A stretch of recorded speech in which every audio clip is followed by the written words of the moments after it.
sounds like you have an echo. Yeah, there is a big echo.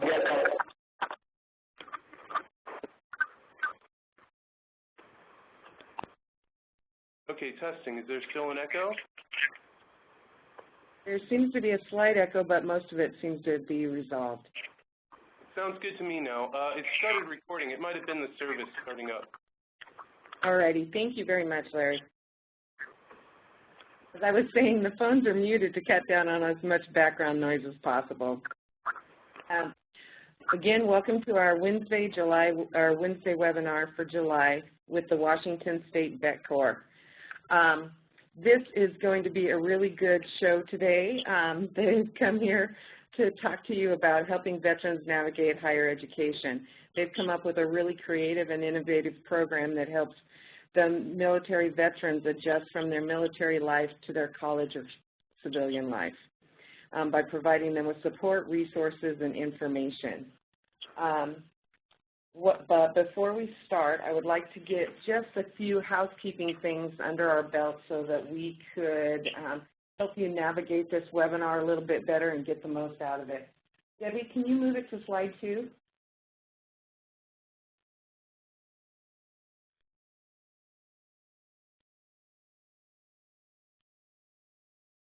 Thank you.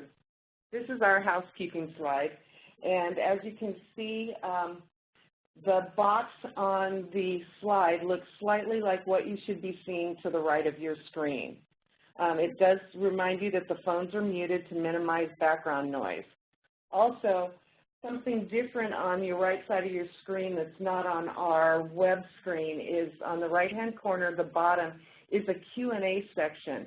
If you have a question during the session, just jot it down here, and our panelists will be able to answer your questions via the chat option there by typing an answer back to you or letting you know when they'll be talking about that during the slide presentation. Also, we have a chat feature up above. If you want to provide us with any information, resources, or additional information you have, you can type that in the chat message above. You can send a private message to some of the attendees that are on our list, or send a message to all participants, and everybody will be able to see what you've got going on. Also, at the end of our session, we'll have a very short evaluation. We're trying to do these webinars once a month, and we want to make them as interactive and as educational and informative as possible. So we really rely on your feedback to tell us what went well and what didn't go well and how could we improve things for you. So if you could just take a second at the end to do this, that would be great. Larry, can you pop up the poll now to find out a little bit about who's on the call? As you can see, to the right of your screen now, there is a big poll. It's talking about who we've got on the conversation today so that our presenters will be able to know a little bit more about you. So if you could take a couple seconds to fill out this poll, I'll have Debbie go on to slide 3 and start introducing the panelists to us today. And then at the end of the introductions, I'll take it back and give a results of the poll so that we can all see who's on the phone with us. Thank you. Go ahead, Debbie. Debbie, can you hear us now? Yes, we can hear you. Okay, great. Thank you. Thank you for the opportunity to join us today to hear about the Washington VetCorps program. The Washington Commission for National and Community Service partnered with the Washington Department of Veterans Affairs starting in 2009. You may recall that the passage of the Kennedy Serve America Act added a Veterans Corps component under the Corporation for National and Community Service. And as a result of our partnership, we were able to start one of the first VetCorps programs in the country starting in the fall of 2009.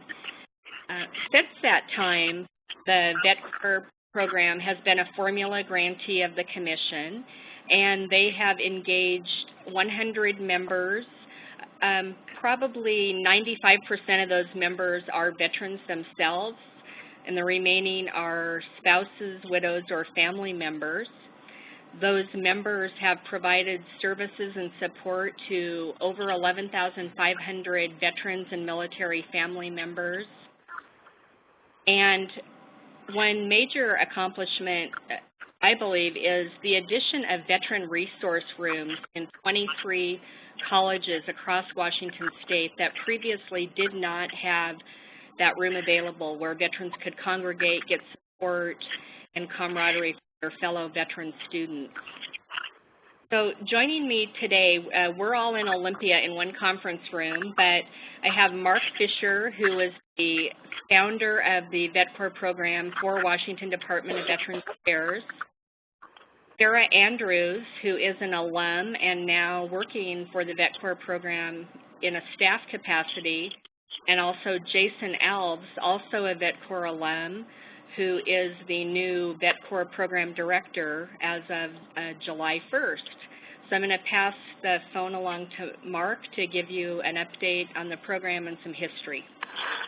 Thanks, Debbie. This is Mark Fisher, and a little bit about my background is that I've been working with veterans for over 30 years now, and so that's partly why I was able to think about these things over the course of a long time.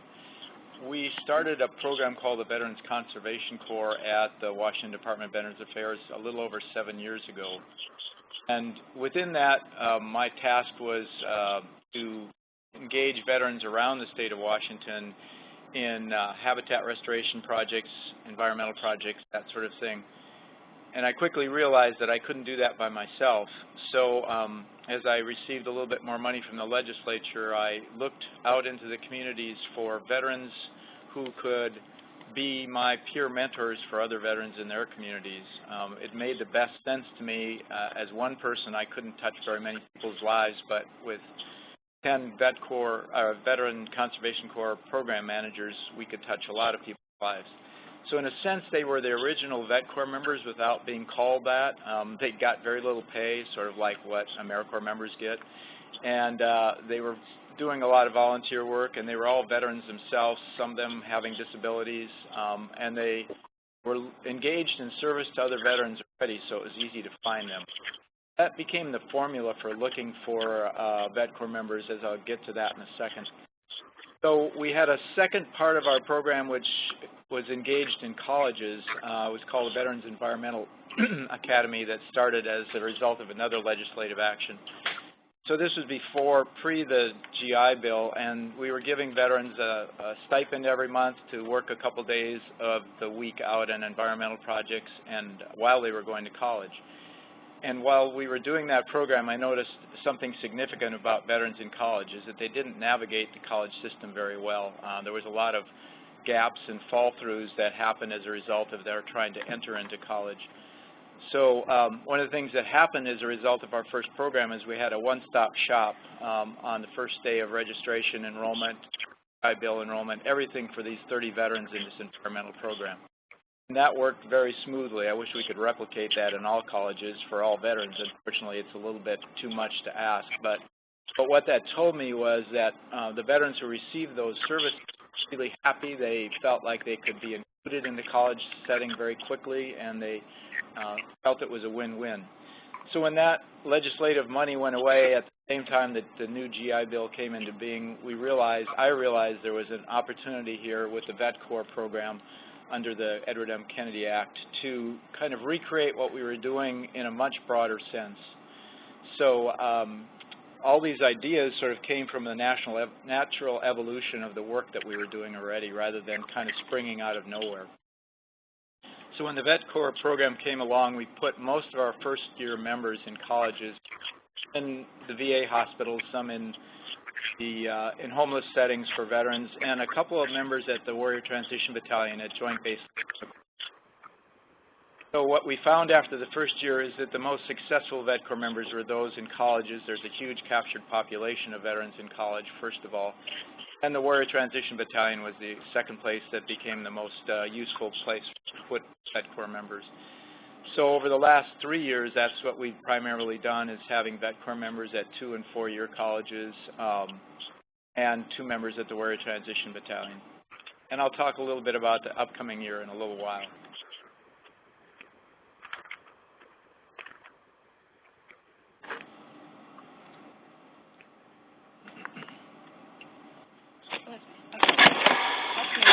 Hi, Sarah here. I just wanted to talk about the first slide, really some of the most important aspects of VetCorps and really where the transition begins. So I'd like to start with personal experience. I like to illustrate these points by personal experiences. And one that I had was in trying to volunteer while going to school. This was pre-VetCorps for me.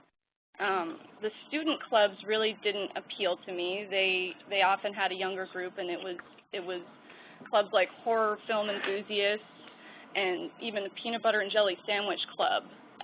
There really wasn't anything that seemed really fulfilling for me. And even trying to volunteer for Big Brothers and Big Sisters, you have to be gainfully employed, and being a full-time student doesn't count. So there's a strong desire and sense of duty and dedication to want to volunteer, and really just needed to be harnessed and focused. And so keeping some of those qualities in mind really is a must for the VetCorps members we seek out and the veterans we try to help, is finding that new mission and sense of unit. So I want to talk briefly about both of those. What does a new mission mean? Starting school is just the beginning. It really is just the beginning. There's a feeling of now what degree program, what major certificate.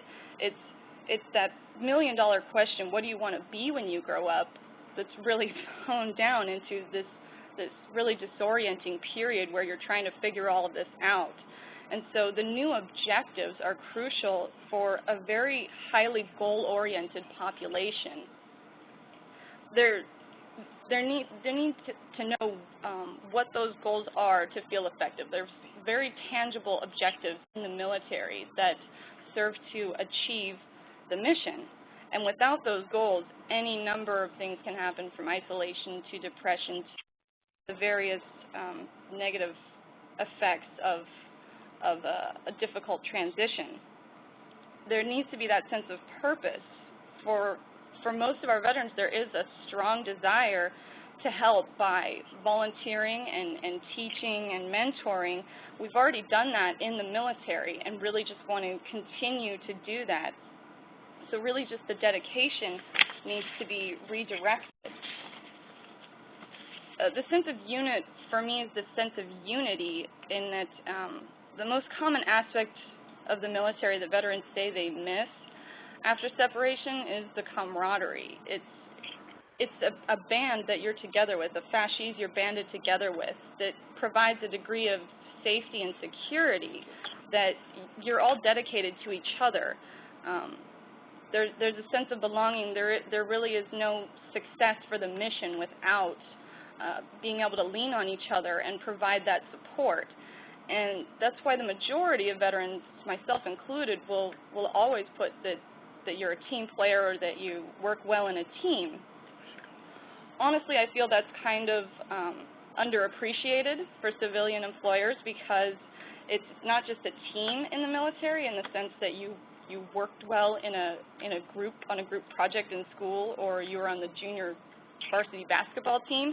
This was a team more like a family that you had to rely on to sometimes even get home safely. So the veteran community itself can provide that new team with that new sense of support and camaraderie that really feels like it's swept out from under you when you immediately separate. So the new mission provides the objectives necessary for a highly goal-oriented population that already wants to help or make a difference and just needs to be redirected. And the sense of unit provides that security and strength to embark on a new mission with a new team that you feel you can trust. I'm going to pass it off to Jason now for the next slide. Jason Alves here. One of the ways that the VetCorps program meets its goals of engaging veterans on college campuses is by engaging the community in service and increasing the community's understanding of the veterans' transition. Like Mark said, one of our catch-alls is the college campuses. Most of the veterans have access to the post-9/11 GI Bill when they get out of the service, and as one of the listeners commented, a poor job market. So college becomes a pretty well-fitting shoe, I guess, when they get out of the service. But one of the things that the VetCorps tries to do is, yes, they are assigned to college campuses as the primary service site. but we like to consider them as navigators. Navigators meaning that they are acting as a hub of a wheel for the veterans towards community services, as well as community services towards those veterans. Really trying to plug those veterans into stuff that's in the community, you know, a number of community resources and stuff like that, making it community, and really trying to bring that also back onto the community. We also have the, I guess, I don't know the other way to say it, we also have the benefit of them being AmeriCorps members. So as AmeriCorps members, they're required to do 3 service projects in a service year. Members have fulfilled this requirement in a number of different ways. A couple to talk about is the Seattle stand down. So stand down is a term used in the military. It's after, you know, being on the front and stuff like that, you get the opportunity to come back in a stand down, 3 hots in a cot. So you take a break, you go through trainings, safety stand down, you kind of go over some of the stuff that may have happened that wasn't the best thing when you're in the front and stuff like that. Anyways, it's a break, it's a chance to not worry about things, it's a chance to go over stuff that you need to go over and everything like that. The Seattle stand down, and how it's been coined in the civilian community and stuff like that, is an opportunity to bring in homeless or at-risk veterans and give them an opportunity, clothing issue, food, you know, resources for job and education and stuff like that. So a VetCorps member, well, a group of VetCorps members in the Seattle area did the Seattle stand down this last year. 125 organizations were involved in the Seattle stand down with over 100 volunteers. About 50 of those were veterans. And that group saw over 326 homeless or at-risk veterans in the Seattle area. Another service project that's been done with the community is rehabilitation. So veterans going out and working. Well, the VetCorps members working in conservation kind of areas, working and rehabilitating a creek. And then we got a VetCorps member that does a teddy bear drive right around the Christmas time for kids in hospitals, where veterans end up bringing in the teddy bears and then giving these teddy bears to kids in the hospitals that are sick and stuff. VetCorps members have reported changes on their campus. So Debbie talked about veteran centers and veterans rooms and stuff like that end up becoming amazing one-stop shops for student veterans to get together and kind of discuss college life, transition, and kind of come together as a group. And a lot of veterans have talked about that. But one of the things, too, that veterans have talked about is changes in their communities. Communities that go from not really being engaged with the student veterans population on campuses to then becoming really engaged, really wanting to give back to them, wanting to email them, ask them for help, ask them for support, and kind of working together. A lot of new partners have been made this way. A lot of core members end up becoming kind of like we wanted them to be, these navigators of services and people that want to, you know, people that want to volunteer, people that want to serve vets, and then also people that want vets to then go and volunteer and serve with them. That also includes employment and all those wonderful things. So, the stand down, Mark would better be able to answer that question. But sure, the stand down is sort of a combination of funders. The VA usually gets involved to some degree in terms of providing goods and services, like they'll provide clothing and backpacks and that sort of thing. But a lot of the community organizations provided volunteers. There were doctors there who volunteered their times, dentists, nurses. There were a lot of people just volunteering their time to help the homeless vets. And then the college where the stand-down was held donated a lot of the food, the lunch that was provided. So there was just a combination of funders for this particular stand-down.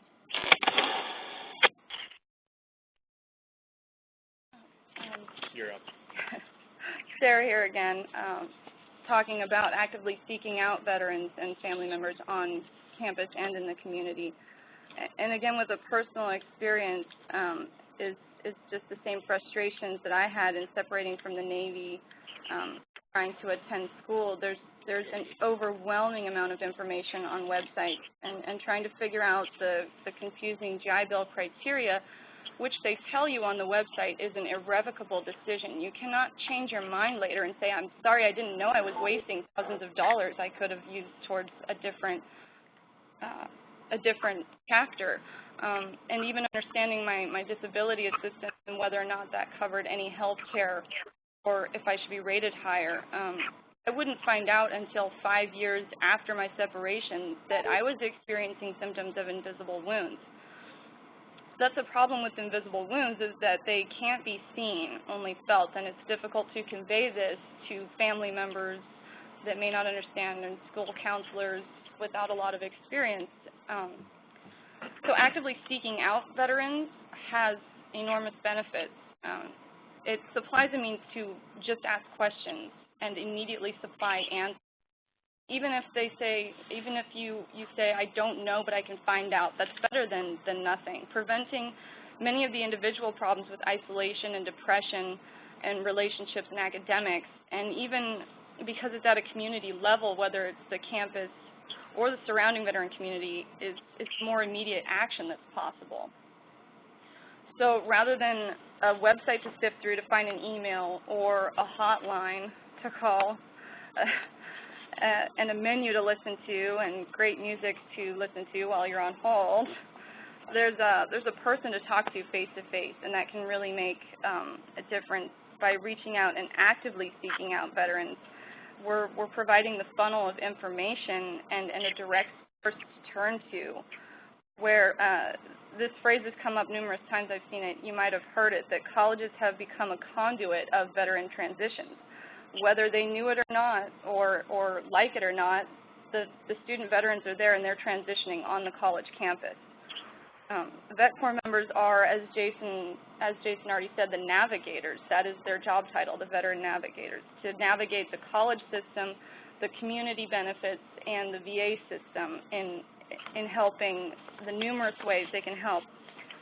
Provides a network within which a wealth of knowledge is then available, and fast-acting means of distributing information. If you can't find the answer right away, you have a whole team of people that you can ask and a whole network that you can call out to get help. And it reaches previously untapped populations of veterans for increased awareness also. If you don't self-identify as a veteran, which many women veterans may not, if you don't self-identify as a veteran because you were medically discharged after 6 months, or there are any number of reasons why you're not actively seeking your veteran benefits, you just don't know what's available to you, and it can be the difference between thousands of dollars or success in school or even healthier relationships. It can prevent many of the individual problems with isolation and depression and relationships and academics that the disability services available at my school I had no idea were available to me because of the disability rating I had. But we all know that an ounce of prevention is worth a pound of cure, and it can make all the difference to a veteran. It's significantly more difficult to get a homeless veteran off the street than it is to prevent even college. We have college graduates that are in danger of becoming homeless. That's really significant. And so preventing that is key. The benefits at the community level are quicker. You can take action to simply get a question answered. The VA question line, it tells you it takes 7 to 10 days for a response. But just having someone you can go to that has already asked that question for numerous other veterans on that campus before and can instantly give you an answer can make a big difference. And especially if they're aware of what's happening in regional offices where your GI Bill may be held up because there's snow in Oklahoma.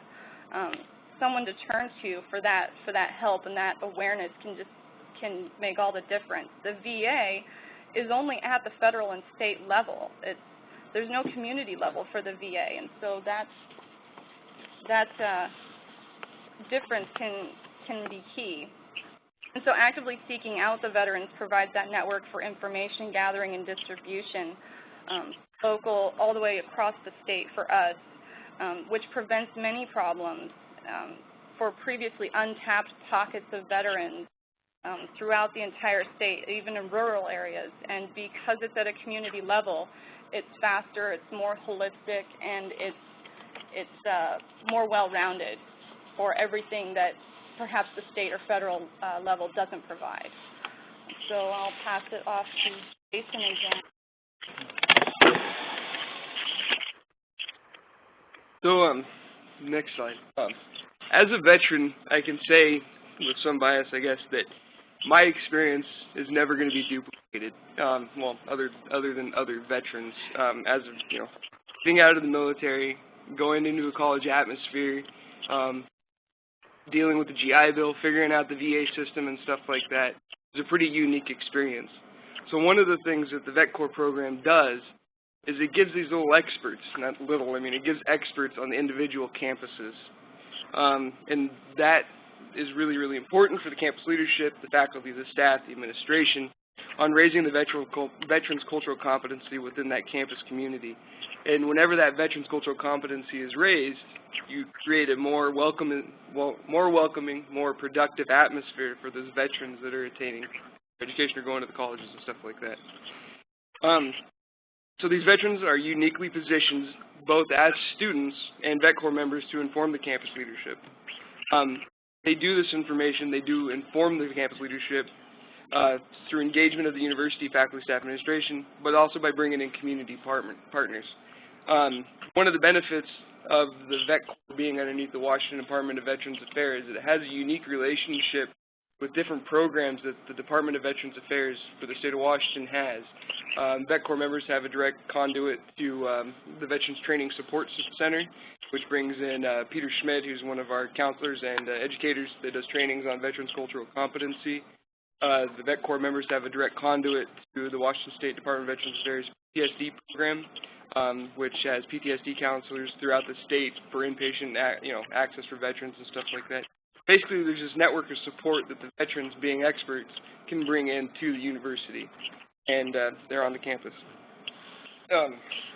This cultural competency, as I was referring to, has been shown to be that first big step in veterans retention. As a group often self-described as on the fringe, a well-informed and supportive campus community keeps that veteran, that VetCorps member, or just the veteran on campus in class.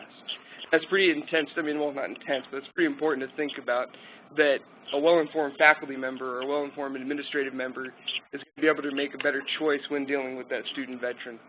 If a veteran has a problem in a classroom, having that well-informed faculty member, knowing that there's a network of people that they can go to with the question of how do I connect with this veteran or how do I keep this veteran in class, really helps us out with those retention. Okay. Go to the next. No. So we're going to take a quick break and answer a couple of questions that have popped up online. I'll try to do these in order, but I apologize if I don't get them. So in your experience, what are some of the best practices for recruiting veterans for AmeriCorps in respect to the low living stipend and time commitment? So there's two factors here. We do have a number of our VetCorps members who are either part-time students or are taking some online courses so that they're drawing their GI Bill as well as getting the AmeriCorps stipend, which helps a great deal, as most of you know what the AmeriCorps stipend is about. Time commitment, many veterans are used to working 12/7s, 7/12s, 84 hours a week, whatever it is. So for them, a time commitment is not the same as it might be for somebody else who's dealing with a difficult schedule. They see that as a challenge. 80 hours a week is nothing. Another question, recruiting. So what we find is there's always somebody at a college who's already doing something. If you pay attention, you'll find a student other veterans who's doing something. We actually found the veteran at North Seattle Community College who was getting ready to make the stand-down work, and we made him a VetCorps member. So it's sort of like, if you look, they're there. It's just a matter of finding, because veterans want to serve. I heard the assistant to the Joint Chiefs of Staff talk yesterday, and he said veterans are eager and want to serve in their communities, and that's the truth as far as I can tell. You just have to go look for them. Okay, other questions? There was another one about, do we plan to coordinate with other veteran-focused AmeriCorps programs across the country? I'm not sure what that exactly means, but we would certainly be open to talking to other VetCorps programs across the country and about projects and ideas. Any other questions that we missed? And we also have been working with Lauren Peach, who's our AmeriCorps legal justice connection. She's an attorney who's an AmeriCorps member. And so when we find veterans who have difficulties with legal issues, we can refer to her, and she's been great in helping our veterans get some of their problems solved. Veterans get out of the military and often have financial and legal problems as a result of not exactly knowing how to deal with the civilian system. And so and some of them have post-traumatic stress and so forth and so on, and they get themselves into trouble. One other piece that Jason mentioned, I want to at least let you know that the other thing that's happening with cultural competency at colleges is that it's partly because of the work of Tim Lovett, who's a former VetCorps member and now my TBI coordinator. A lot of college faculty have a little sign on their window that says TBI aware. And that's a great thing for somebody, whether they're civilian or veteran, who has a traumatic brain injury, to be able to go in and talk to a faculty member about that and what they may need in terms of accommodation at that school. We also have another little sign that's veteran aware or veteran friendly on a lot of faculty's doors. So again, a veteran who's having a tough day can go in and talk to that faculty member. Just another little example of how veteran cultural competency is happening across the state of Washington. There's also one other question about retention of veterans who are serving as AmeriCorps members. And actually, in the program year that just ended last month, the VetCorps retained 100% of their members. All 31 full-time members successfully completed the program. And interestingly enough, in year one, the program tried different types of positions. They had some minimum time, part-time, and full-time. And the worst retention was experienced in year one, and particularly among the minimum time and part-time positions. It was harder to keep them engaged and committed to the program, and so many exited early. So with this program model, we found full-time to be the most position. Okay, next.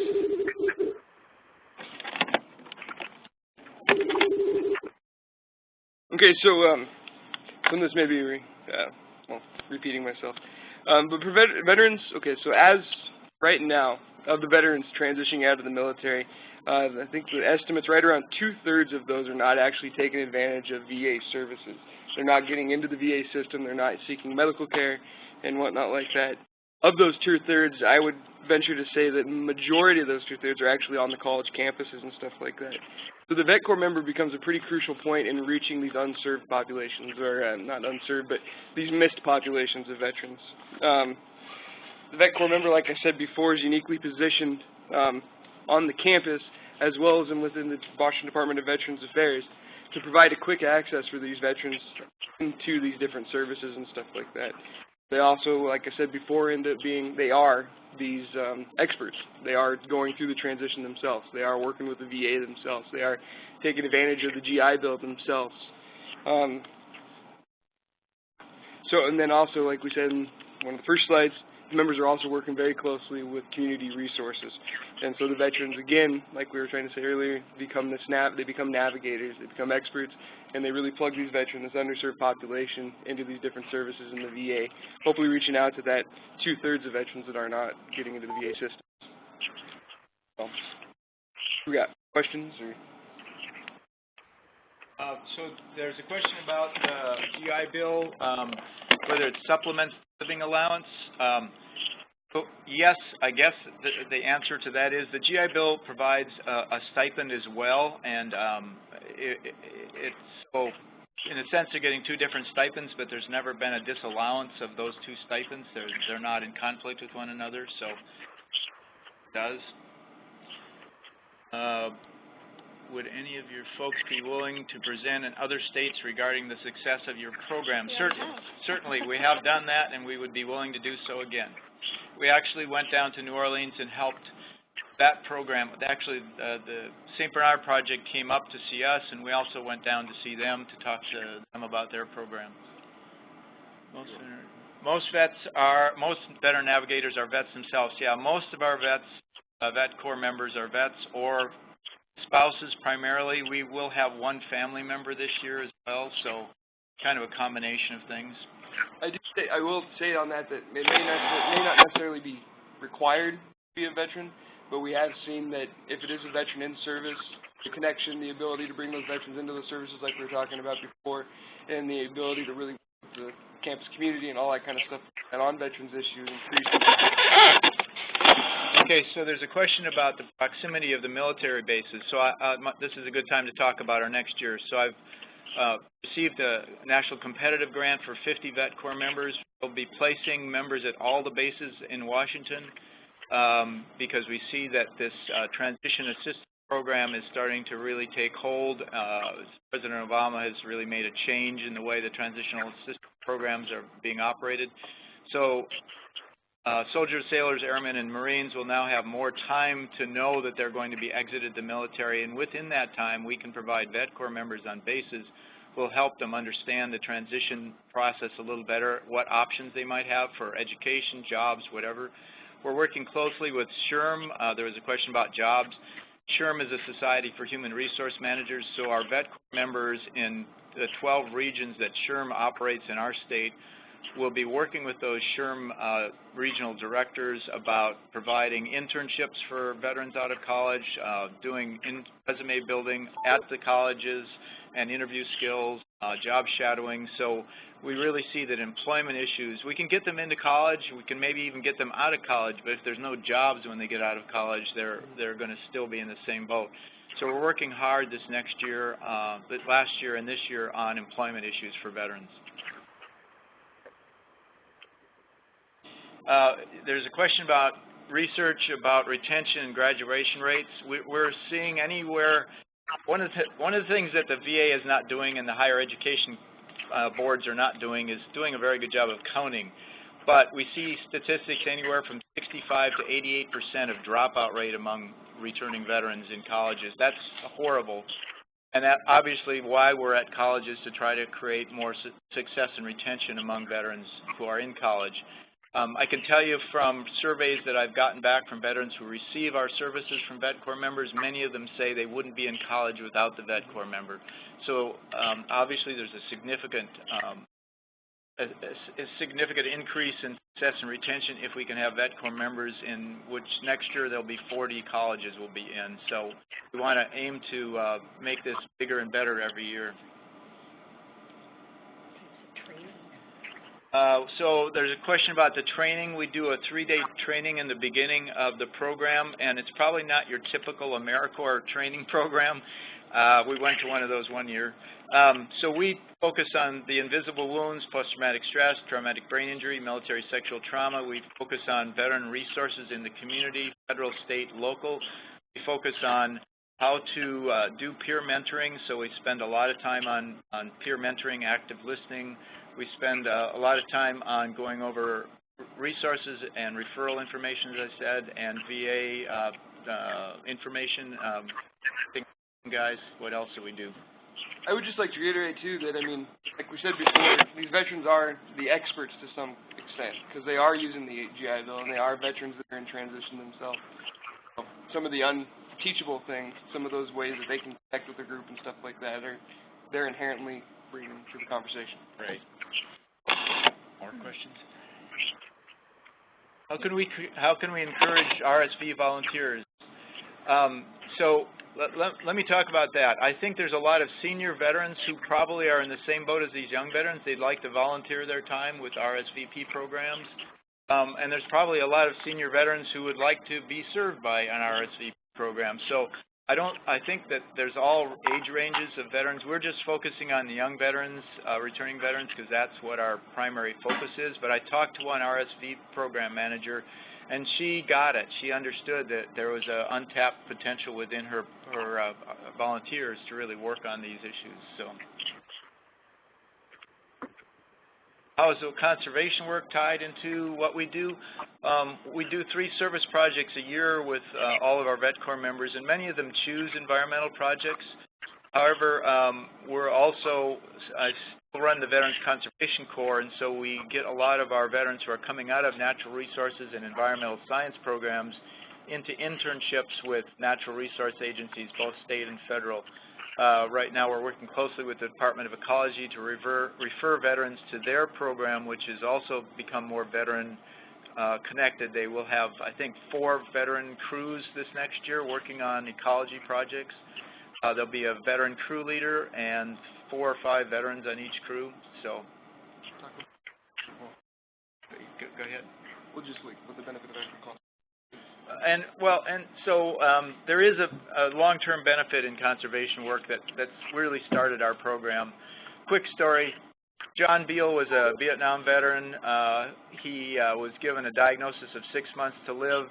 He went down to his local stream and said, well, if I've only got 6 months to live, I might as well do something, so I'll start cleaning up this stream. So he started pulling out old refrigerators and batteries and started looking at the weeds and the invasive species around the stream, and 26 years later he died. So point being that John Beal started a lot of environmental projects, restoration projects, using other veterans, and he saw, and we see, that there's a lot of ecotherapy benefit from doing environmental work among veterans, especially veterans who have invisible wounds. The post-traumatic stress, working outside, working with the environment is a very healing process. Quick story. Benefits. I think that there's as many benefits for the members who are giving the service as those who are receiving it. I think many of our members have changed their degrees from business to social service or psychology or counseling because they really have found a passion for helping other veterans, other people. We also see people who have kind of come into their own in terms of their confidence in what they do in life and how they operate and how they feel about themselves. I think a lot of the invisible wounds are healed gradually through the course of being a VetCorps member. And we certainly see that in the course of the people that they help. My surveys indicate that a lot of the veterans receiving service have seen VetCorps members more than 10 times. So why are they seeing them so many times? Part of it is because I think they're getting mentored in a way that helps them feel better about themselves and stronger and more confident in their college life. I've also seen a couple questions about possible military benefits like the GI Bill and stuff like that, and if that interferes with the AmeriCorps stipend or service award and everything like that. It does not. So the GI Bill benefit is not a taxable income. It's not considered an income, and so it doesn't affect any of that kind of stuff like that. There is no cross or, you know. It's an educational benefit. It's an educational benefit. It doesn't affect the stipend. Right. So then the next slide. Next slide. Is that one you're doing? No, it's you. Oh. So the resources. So just a few resources. I'm not going to talk long about this. You can look at our PTSD War Trauma Outpatient Counseling Program through our agency. It's the only robust state-run PTSD program, counseling program in the country. There's a couple other states that have small PTSD programs, but we have 37 counselors spread out all over the state who provide free services to veterans and their family members. So this has been going on for 27 years and has provided a valuable service. Tim Lovett, who was a VetCorps member 3 years ago, also has a traumatic brain injury from Iraq. He now is the TBI coordinator who goes around to all the VetCorps members, educating them about TBI, educating the colleges about TBI, and helping with more veteran cultural awareness as well as civilian cultural awareness about TBI. We have qualified military sexual trauma counselors in the community that we refer women veterans to and men veterans on occasion. Employment, I mentioned our partnership with the Society for Human Resource Managers. That's really becoming a boon to veterans in terms of employment issues. Next slide. There's a question about who provide training for civilians who work with. VTSC does. Yes, so we have a connection with the, do we provide training programs for civilians working with members who may be dealing with service-related injuries, especially invisible wounds? Yeah, through a training program that Peter Schmidt runs that Jason mentioned earlier, there is a program called the Veterans Training Support Center, VTSC. You can Google that, VTSC or Veterans Training Support Center. And you'll find all kinds of training opportunities that they provide for civilians as well as service members as well as service providers. So in our state anyway, I don't know what's going on elsewhere. Where are we at? You already done this. Okay. Okay. Yep, we've talked about the working closely with the bases, so that one's kind of done. The last one is, why is the VetCorps program successful? I think it's obvious from what Sarah and Jason have said that they, as VetCorps members, have found a new calling in their work, first of all. I mean, it's obvious to me that they're different people than they were 2 and 3 years ago. It's successful because veterans and their family members are the ones who are in service. They're not needy, they're not disabled, they're not crippled, they're not somebody that needs the service, they're somebody who provides the service. And the people that they're providing the service to are peers, so they don't see them as downtrodden and somebody that can't help themselves, but somebody who with just a little hand up can get to where they need to get to. And we work in underserved populations and locations, so we're out in the rural areas, rural colleges, as well as in the urban colleges. We try to find veterans where they're at. We don't wait for them to come to us, but we go out and look for them. A lot of our VetCorps members not only work at the colleges, but they work out in the community with local organizations. They do outreach. So what am I missing, Sarah? Anything that you... I was just looking at this question.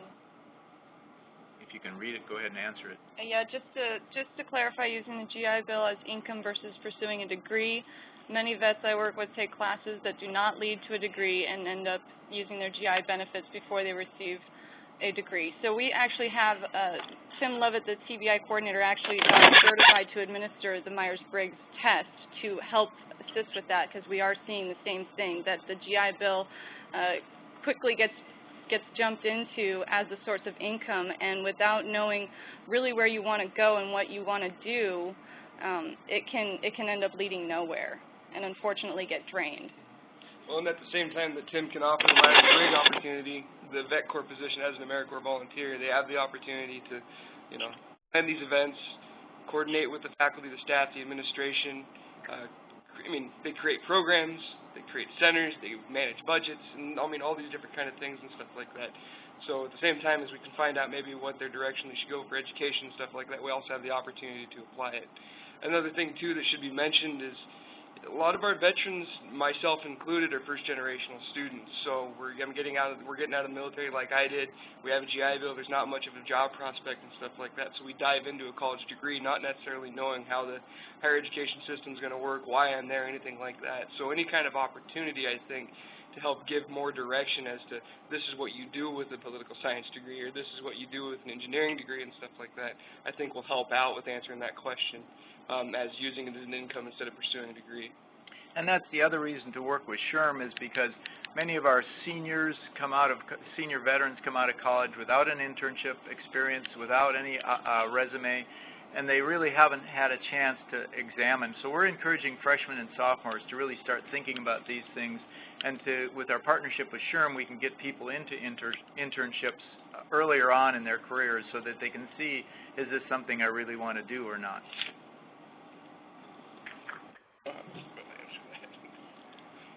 Debbie, would you like to open it up for questions? Yeah, we still have about 10 minutes left. Whoops. Can you hear me? Yes. Oh, good. We have about 10 minutes left, so if you want to unmute your phones, just do a #6, or use the raise hands feature, which is the little hand at the bottom of the participant panel, and we can unmute your phone and you can ask any questions of the panelists. I think there was there one more that came up on the, nope. Yes, you guys. Does the military provide college guidance to active duty personnel prior to discharge? Prior to recently, no, not much at all. The new TAP and ACAP program, the new transition programs in the military are geared to do more of this, but it's still, that's why we want VetCorps members on bases, because they're the ones who've gotten out and they know what's out there in the community in terms of college opportunities versus a lot of the folks who are really not ready to give that information or able to give that information are doing these PAP programs. So it's just starting to happen. And I want to make sure that it's not underestimated, too, what that means to be a first-generational student, because my personal story, when I started at the college, I know that I went in there and they asked me what I was going to school for, and I didn't know the difference between a master's, a PhD, and or an associate's or a bachelor's and stuff like that. So, I mean, that's the level that some of the vets are coming in, that they're ready to go to college, they want to go to college, but they're not exactly sure what's going to happen from that. So, transitional programs, yeah. Are there questions? Anthony Sordini.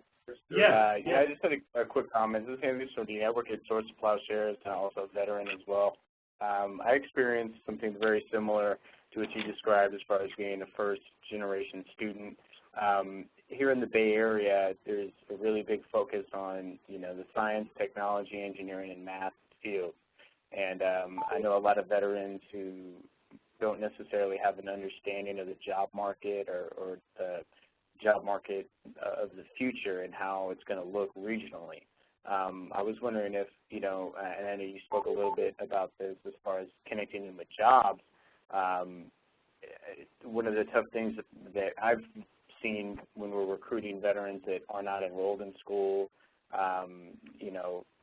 fresh out of separation, they really have no information on regional economic development and kind of, where workforce development is regionally, where jobs will be, which causes them, I think, in some ways to kind of pursue the GI Bill as income and then not focus on, science, technology, engineering, and math, which is in demand, particularly in this region, I'm sure, in Washington, Seattle area as well. Right. Go ahead. We find the same thing, and so that's partly why we're doing what we're doing with employment, is not only to tap into the local HR managers and employers, but to get that information to our veterans about what is being hired. We're partnered with the Air Washington grant, which is a big Boeing grant, so that we can help folks understand that maybe coming out of the base and being 8 years old, maybe you don't want to go to a 4-year college, but if you've got 6 months of composites training, work for Boeing at a pretty good job. So, and I think what Mark just said and then what you said too highlights where the VetCorps member kind of comes in and helps out. Instead of a group of vets that are kind of scattered about the campus, kind of doing their thing, possibly first-generational students, possibly 38 years old, understanding of composite and stuff like that. We have a member on the campus that can help coordinate that and help make sure that people are plugged into the correct channels or, and they know who the resources are and stuff like that. So it's definitely not a solution to maybe veterans that are using income and not knowing what they're going to school for, but I think it's more of a step in the right direction, if that helps. Yeah, I heard a story the other day about San Francisco State having 2,000 veterans at it. Is that an accurate number, you think? 2,000 veterans in their vet club? No, 2,000 veterans on their campus and one certifying official. On their campus. Yeah. I think I would probably say that's close to accurate. The last number I got was around 1,400. Wow. From one of the, because we actually work with the community colleges. We kind of look at veterans and some that are looking for some short-term training that have a skill set that can transfer a little bit easier. Maybe they don't want to do a 4-year degree. So the community colleges have really been a resource for us to develop trainings and certificate programs for local. Good work. Yeah, but that's great. DCSF they have this huge presence of veterans there. They have Craig Newmark funded the Veterans Resource Center, and also got them a really nice big room in the building to meet with each other. That's great. That's great to hear. Good work connecting with them. Any other questions? Yes. You hear us? Yes, we can hear you. Yes. I was just wondering what programs you guys had in place. This is Andre Diop, one of the AmeriCorps members from Georgia Perimeter College. And a big problem we're running into with veterans is the shortfall between the GI Bill running out and them exceeding their time for Pell Grants, and just what solutions or what ways have you found to work around this, or what programs do you guys have in place that we may be able to kind of implement down here, or what resources would you suggest for helping those veterans with such shortfalls? Well, there's not perfect answers to this question, but so we try to get people to consider work-study positions, VA work-study positions, which will help a little bit. We've tried to find them part-time jobs. We do anything and everything we can, but again, there's no perfect solution to this. And Washington also has a lot of veteran-specific tuition waivers, all the way up to 50% tuition waiver at University of Washington. And so spreading the awareness of, you know, what's available at the different schools in our state has been a big help. Thank you.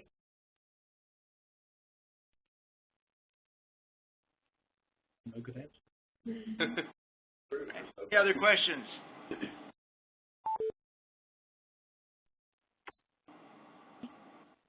Debbie, did you see the last question from Vicki on the Q&A chat portion about the RSV coordinator, and do vets have a job-seeking resource available nationwide?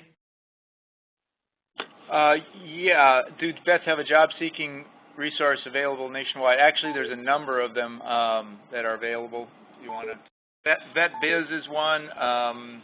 Heroes to Hired is one that's out there doing a lot of they're doing, virtual job fairs and stuff like that online. Just got an email about it this morning. So if you Google Heroes to Hired, that's actually a pretty decent resource. Heroes to Hire, great, thank you. Hire America's No, Heroes? it's a national program, yeah. So there's a number of them out there. If you Google hiring vets, you'll probably find a couple more. Thank you.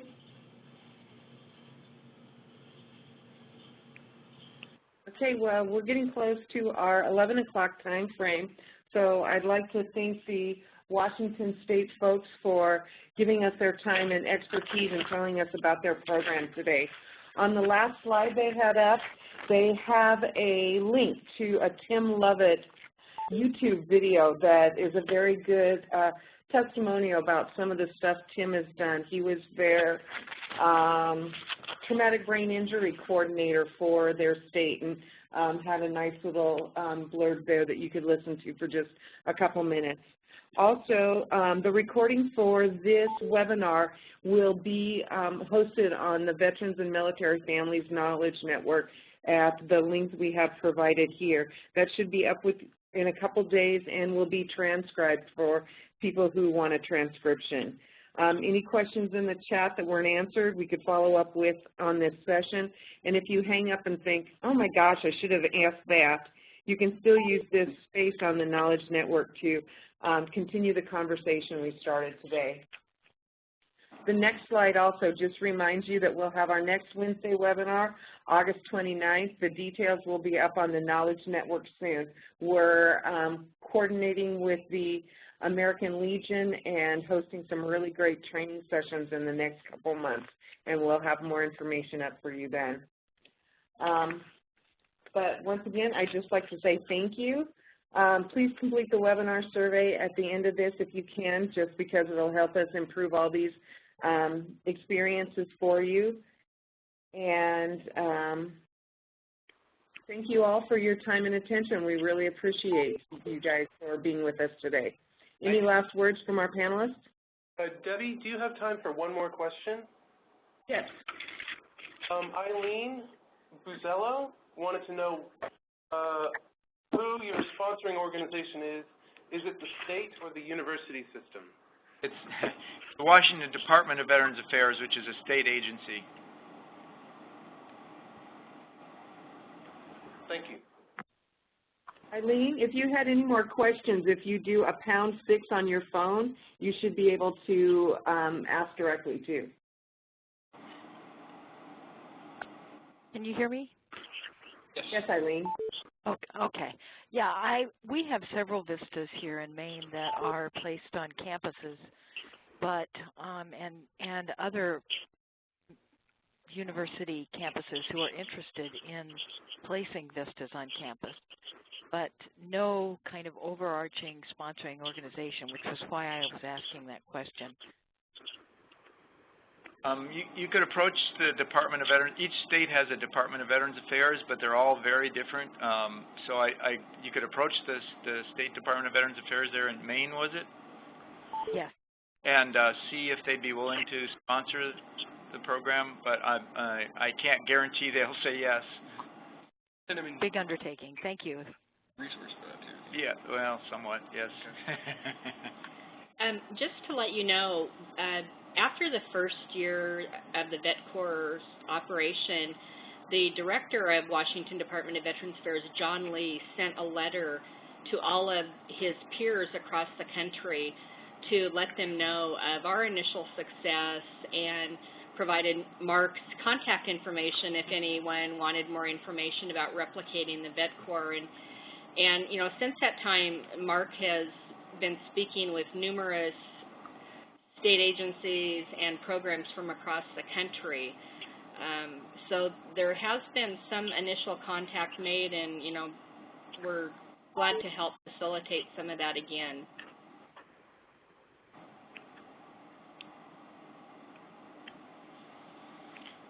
Okay. Thank you, everybody. Thank you. Thank you. All right, thank you. It was great. Okay. Bye.